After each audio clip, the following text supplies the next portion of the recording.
ایک بدو آیا، کہنے لگا محمد. آپ نے کہا جی. کوئی کتنی ہی بدتمیزی سے آپ کو بلاتا تھا، آپ کے ماتھے پہ بل نہیں آتا تھا. جی. کہنے لگا تیری 3 باتیں بڑی عجیب ہیں. آپ نے کہا کیا؟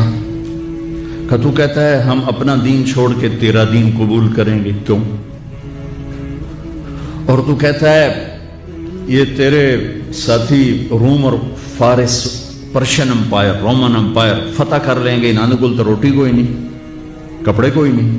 اور تو کہتا ہے مر کے مٹی ہو جائیں گے، پھر زندہ ہوں گے. کوئی ہمارا باپ دادا آیا؟ کوئی آیا آج تک ان میں سے؟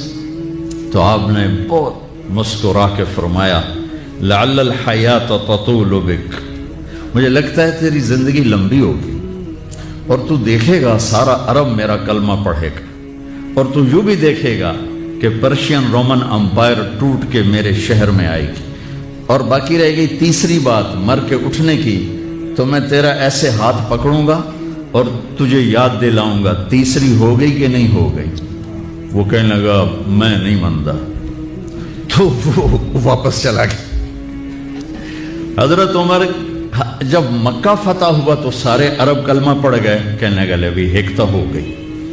جب حضرت عمر کا دور خلافت آیا تو پرشین امپائر بھی ٹوٹ گئی اور رومن بھی دونوں فتح ہو گئی.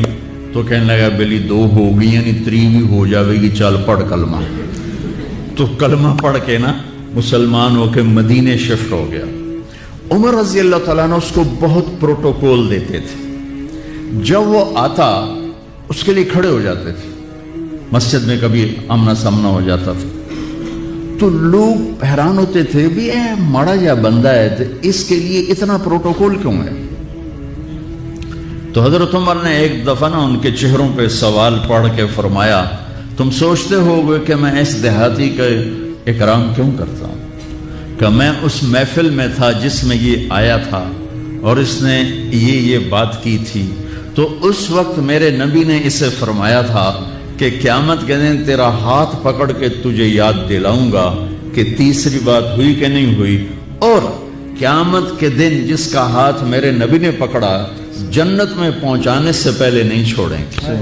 لہذا پکا جنت ہی آدمی. میں اس لیے اس کو عزت دیتا ہوں، پروٹوکول دیتا ہوں.